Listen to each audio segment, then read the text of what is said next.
In the remote hollows of eastern Kentucky, where fog clings to ancient mountains like secrets cling to graves, a family tree exists that doesn't branch. It spirals inward, twisting back on itself in ways nature never intended. For 7 generations, the same surnames appear over and over, married to each other, bearing children who carried the weight of their ancestors' choices in their very blood. What you're about to hear isn't folklore. It isn't legend. It's a documented history most would prefer to forget. A genealogical nightmare spanning 2 centuries, it reveals what happens when isolation, tradition, and desperation collide in the shadows of Appalachia. Hello everyone. Before we begin, make sure to like and subscribe to the channel, leaving a comment with where you're from and what time you're watching. This way, YouTube will keep showing you stories just like this one.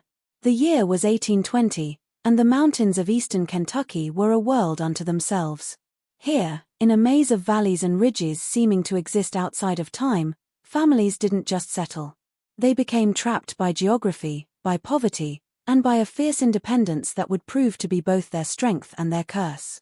Among these early settlers were the Colts, a family whose name would become synonymous with one of the most disturbing genetic experiments in American history, though they never intended it as such. To these mountains, Samuel Colt arrived with his wife Martha, seeking the promise of cheap land and freedom from the judgments of civilization. What they found was an isolation so complete that the outside world might as well have ceased to exist. Their nearest neighbors were hours away on horseback, accessible only by treacherous mountain paths that became impossible in winter.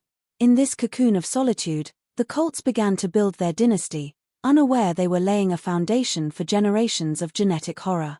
Samuel and Martha had 7 children, and as these children grew to adulthood in the 1840s and 1850s, they faced a dilemma that would define their family's fate. Partners were required for marriage, but partners were scarce in these remote mountains.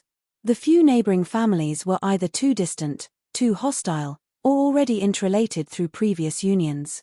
So the Colt children began to look inward to each other and to their cousins. It started innocently enough, with second cousins marrying, a practice not uncommon in rural communities of the era. But what began as necessity would evolve into something far more sinister. In the Colt family, the first documented case of close inbreeding occurred in 1855 when James Colt married his first cousin, Elizabeth Colt. Their union produced 6 children, all of whom displayed what local doctors at the time described as peculiar constitutions, a euphemism for the genetic abnormalities already beginning to manifest. But the family, isolated from medical knowledge and driven by tradition, saw nothing wrong with this arrangement. In fact, they saw it as keeping their bloodline pure, as preserving their mountain heritage from outside contamination. They had no understanding of genetics, no knowledge of the terrible price their children would pay for their choices. By the 1870s, the second generation of Colts had come of age, and the pattern established by their parents had become not just accepted, but expected. What had once been born of necessity was now tradition, as sacred and unquestioned as Sunday service or the planting of crops by the moon. The children of James and Elizabeth Colt, themselves the product of a first-cousin marriage, now faced their own matrimonial futures, and with options limited to their immediate family circle, they continued the cycle with a determination that bordered on religious fervor. Thomas Colt, son of James and Elizabeth, married his sister Mary in 1878. Their union was celebrated by the family as keeping their mountain bloodline strong, but the children born of this marriage told a different story. Of their 8 offspring, 3 died in infancy from mysterious ailments local physicians couldn't identify or treat. The surviving 5 children displayed increasingly severe physical and mental abnormalities, clubfoot, cleft palates, and what the family euphemistically called slow thinking. Yet rather than questioning their matrimonial practices, the Colts doubled down, interpreting these challenges as tests of their faith and endurance. The isolation that had once protected the family from outside judgment now became a prison of ignorance. No doctors visited these remote hollows regularly. No government officials kept records of births or deaths. No social workers investigated the welfare of children.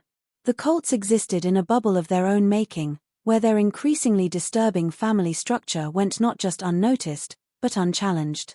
They developed their own explanations for their children's ailments: bad air from the mines, curses from neighboring families, the will of God testing their resolve. In 1895, Sarah Colt, daughter of Thomas and Mary, married her uncle Benjamin, creating a genetic knot that pulled tighter with each generation. Their children, products of both sibling and uncle-niece inbreeding, began to display what can only be described as severe genetic breakdown. Mental disabilities became more pronounced, physical deformities more extreme.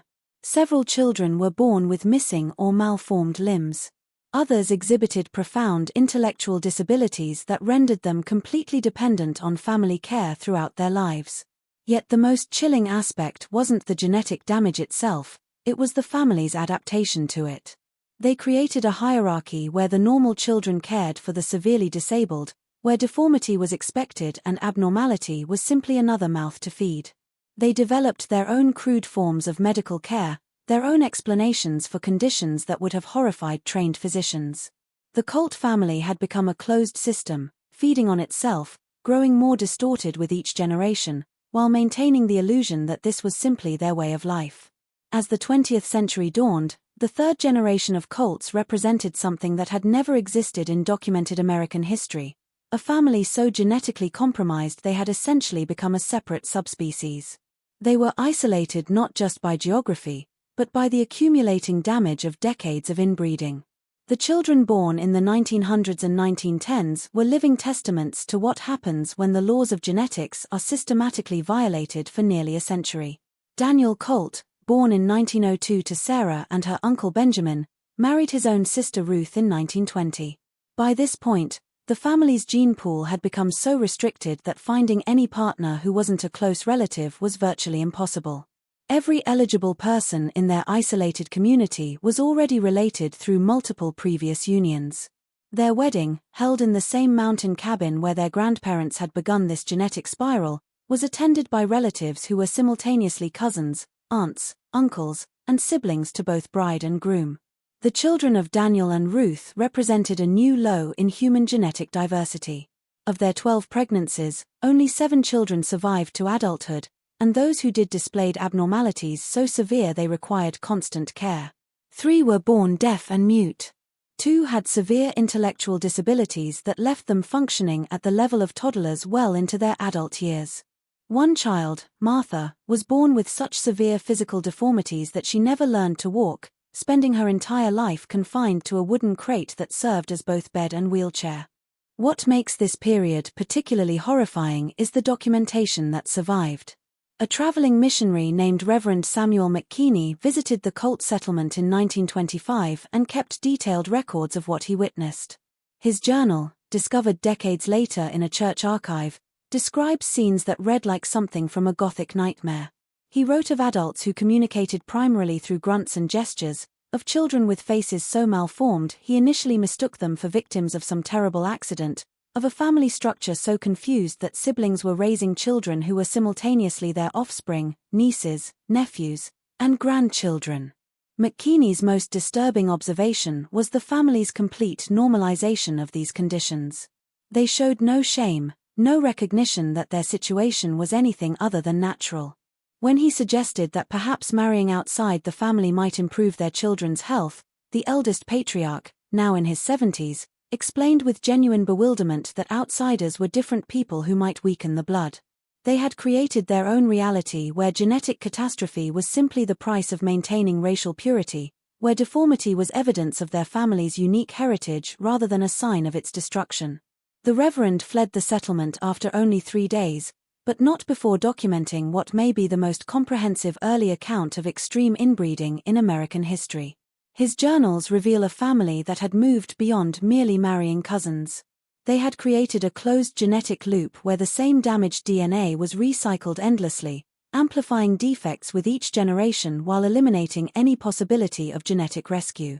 The 1930s brought the Great Depression to America, and with it, the first government programs that would eventually penetrate even the most remote corners of Appalachia. It was during this period that the Colt family's genetic nightmare finally caught the attention of the outside world. Not through humanitarian concern, but through a medical survey conducted by the Works Progress Administration.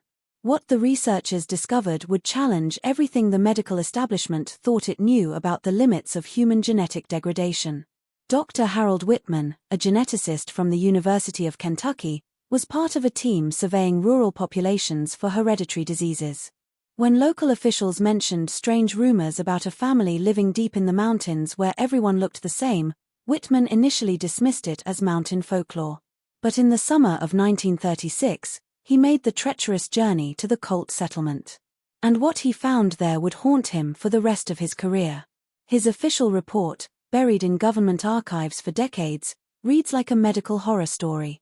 The fourth generation of Colts, now adults in their 20s and 30s, represented genetic damage so severe that Whitman initially questioned whether they belonged to the same species as normal humans.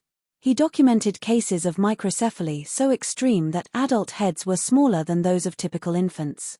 He found individuals with extra fingers and toes, not the simple polydactyly occasionally seen in normal populations, but grotesque protrusions of bone and flesh that seemed to sprout randomly from hands and feet. Most disturbing were the facial deformities, features so distorted that family members were often unrecognizable as human from certain angles. Robert Colt, born in 1915 to Daniel and his sister Ruth, had married his own daughter Susan in 1934. Their children represented a genetic dead end, the product of so many generations of inbreeding that their DNA had essentially collapsed in on itself. Of their 6 children, 2 were born without eyes, their skulls smooth where eye sockets should have been. Another was born with what appeared to be a second, partially formed torso growing from his chest. One child lived to age 12 despite being born with her internal organs reversed, a condition so rare that Dr. Whitman had never encountered it in his 20-year career. But the most chilling discovery wasn't the physical abnormalities, it was the family's adaptation to them. They had developed their own crude medical practices, their own explanations for conditions that defied medical understanding. Children born with severe intellectual disabilities were assigned specific roles in the family hierarchy, often used as sources of entertainment for the more functional members. Those with physical deformities were hidden away during daylight hours but brought out for family gatherings where their conditions were celebrated as evidence of their bloodline's specialness. Dr. Whitman's report recommended immediate intervention, including forced sterilization and removal of children to state custody, but the remote location and the family's fierce resistance to outsiders meant his recommendations were never implemented. The Colt family continued their genetic spiral, now 4 generations deep in a pit of hereditary damage that seemed to have no bottom. Whitman himself suffered a nervous breakdown 6 months after his visit and spent the rest of his career studying fruit flies, claiming he could never again work with human subjects. If you're still watching, you're already braver than most. Tell us in the comments what you would have done if this was your bloodline. By the 1940s and 1950s, the 5th generation of Colts had achieved something that should have been biologically impossible. They had survived despite carrying genetic damage so severe that most of their children should never have lived past infancy. Yet they endured, creating a living laboratory of human genetic extremes that operated in complete secrecy in the Kentucky mountains. Their survival was not a testament to human resilience, but to something far darker, a family's complete abandonment of natural selection in favor of genetic suicide. James Colt III, born in 1928, was the product of 5 generations of continuous inbreeding. His parents were Robert and his daughter Susan, making James simultaneously his own great-uncle and the son of a father-daughter union. By the time he reached adulthood in the late 1940s, James displayed the accumulated genetic damage of his lineage, severe intellectual disability, partial blindness, and a spinal curvature so extreme that he walked permanently bent at a 90-degree angle. In 1950, he married his sister Patricia, and their union would produce what may be the most genetically compromised children in recorded human history. Their first child, born in 1951, lived only 3 hours. The infant's skull had failed to close properly, leaving the brain exposed and malformed. Their second child, Mary, survived but was born without a functioning digestive system. She lived for 2 years, sustained entirely by liquid nutrition administered through a tube the family had fashioned from stolen medical supplies. The third child, Samuel, was born with a condition so rare it had no medical name. His bones grew continuously throughout his life, creating grotesque protrusions that eventually made hero-to movement impossible. What makes this generation particularly horrifying is the detailed records kept by Patricia herself. Unlike her ancestors, she had learned to read and write, and she maintained a journal that documented every birth, every death, and every deformity with the matter-of-fact tone of someone recording livestock breeding. Her entries, discovered after her death, reveal a woman who had completely dissociated from the horror of her situation. She wrote about children born without limbs as casually as someone might note the weather, describing the death of infants with the same emotional detachment as recording a grocery list. The family had by now developed elaborate rituals around their genetic failures. Children who died within the first year were buried in unmarked graves behind the family cabin, their deaths unreported to any authority. Those who survived with severe disabilities were assigned numbers rather than names, reducing them to inventory in the family's twisted system. The more functional family members began to see themselves as caretakers of a sacred bloodline, preserving something precious rather than perpetuating something monstrous. Most disturbing was their increasing isolation from reality itself. They had created their own language, their own customs, their own explanations for the world around them. They believed their genetic conditions were evidence of their family's divine selection, that they were evolving into something higher than ordinary humans. They spoke of themselves as the chosen people of the mountain, destined to inherit the earth through their genetic purity. The delusion had become so complete that they genuinely believed their deformities were signs of superiority rather than evidence of genetic collapse. The 1960s and 1970s witnessed the sixth and seventh generations of Colts, and by this point, the family had transcended the boundaries of medical possibility. They had become living proof that human genetics could be pushed far beyond what nature intended, creating beings that existed in a twilight zone between life and death, between human and something else entirely. These final generations represented not just the culmination of 7 generations of inbreeding, but the complete breakdown of the genetic code that defines our species. Timothy Colt, born in 1955 to James and his sister Patricia, married his own mother in 1975. By this time, the family's understanding of relationships had become so distorted that the concept of incest had lost all meaning. They were simply breeding from whatever genetic material remained available. Their children, born in the late 1970s, represented genetic damage so severe that several were born with conditions that had never been documented in medical literature. One child was born with 2 hearts, both struggling to pump blood through a circulatory system that couldn't support dual organs. Another was born with a brain so malformed that it resembled coral rather than neural tissue. The 7th generation, born in the 1980s and 1990s, marked the effective end of the Colt bloodline. These children, if they can be called children, were born with genetic defects so extreme that most died within days of birth. Those who survived did so in a state that challenged the very definition of human consciousness. They couldn't speak, couldn't recognize faces, couldn't perform basic functions like eating or eliminating waste without assistance.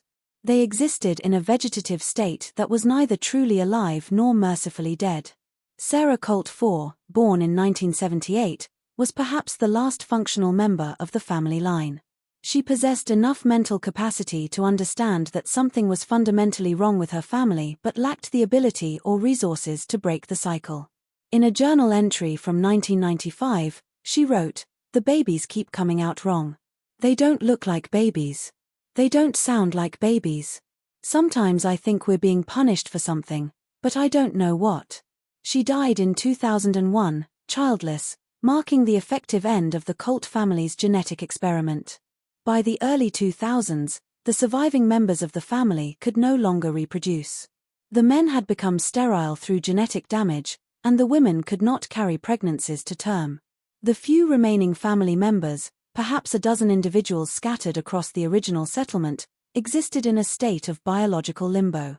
They were human in name only, their genetic heritage so damaged that they represented a dead-end branch of human evolution, a cautionary tale written in DNA.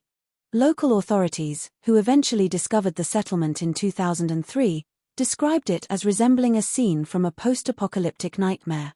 The family members who remained were so physically and mentally compromised that they required immediate medical intervention just to survive. Most were transferred to long-term care facilities where they lived out their remaining years under assumed names, their true identities buried along with their family's dark secret. The settlement itself was abandoned, left to be reclaimed by the Kentucky wilderness that had hidden its horrors for nearly 2 centuries. Today, the Colt settlement stands empty, a collection of rotting cabins slowly being consumed by the Kentucky wilderness. But the legacy of what happened there continues to haunt geneticists, anthropologists, and medical researchers who study the case files finally declassified in 2010. The Colt family represents the most extreme documented case of human inbreeding in recorded history. A 7-generation experiment in genetic degradation, it pushed the boundaries of what the human genome could endure before complete collapse. The medical records, when they were finally compiled and analyzed, revealed patterns that challenged fundamental assumptions about human genetics. The Colts had survived conditions that should have been immediately fatal, developed crude adaptations to genetic damage that defied medical understanding, and created a family structure so distorted it resembled something from evolutionary biology rather than human sociology. Their case has become a cornerstone study in genetic research, referenced in medical schools and research institutions as an example of the absolute limits of human genetic tolerance. But perhaps most disturbing is what the Colt family reveals about the human capacity for self-deception. For 7 generations, they maintained the belief they were preserving something sacred, something pure, even as the evidence of their genetic destruction accumulated around them. They created elaborate mythologies to explain their condition, developed rituals to celebrate their deformities, and convinced themselves their suffering was evidence of their divine selection rather than their genetic suicide. The psychological profiles of the surviving family members, conducted during their brief time in state custody, revealed minds so disconnected from reality they inhabited what psychiatrists described as a parallel universe of delusion. They spoke of their dead children as having returned to the mountain spirits, described their deformities as marks of the chosen, and maintained until their deaths that they were the inheritors of a superior bloodline that ordinary humans couldn't understand. The last known survivor of the Colt family, a woman identified only as patient C47 in medical records, died in a Kentucky state care facility in 2019. She was the great-great-great-great-great-granddaughter of the original Samuel and Martha Colt, carrying in her damaged DNA the accumulated genetic errors of 7 generations of inbreeding. Her death marked the official end of a bloodline that had persisted for nearly 2 centuries in complete isolation from the outside world. The mountain settlement where the Colts lived has been sealed off by state authorities, declared a biological hazard site due to contamination from improperly disposed medical waste and human remains. Local legends speak of strange sounds echoing from the abandoned cabins, of visitors who claim to see figures moving through the ruins. But these are just stories, whispers in the wind. The real horror of the Colt family lies not in ghostly apparitions, but in the documented reality of what human beings can become when genetics, isolation, and delusion converge in the darkness of places the outside world chooses to forget. Their story serves as a reminder that some secrets are buried not because they're untrue, but because they're too terrible for civilized society to acknowledge. The Colt family existed. They suffered. And they died, leaving behind a genetic legacy that will be studied for generations as a cautionary tale of what happens when the laws of nature are systematically violated in the name of preserving bloodline purity. In the end, they achieved the opposite of what they sought. Not genetic superiority, but genetic extinction, written in the language of human suffering across 7 generations of darkness.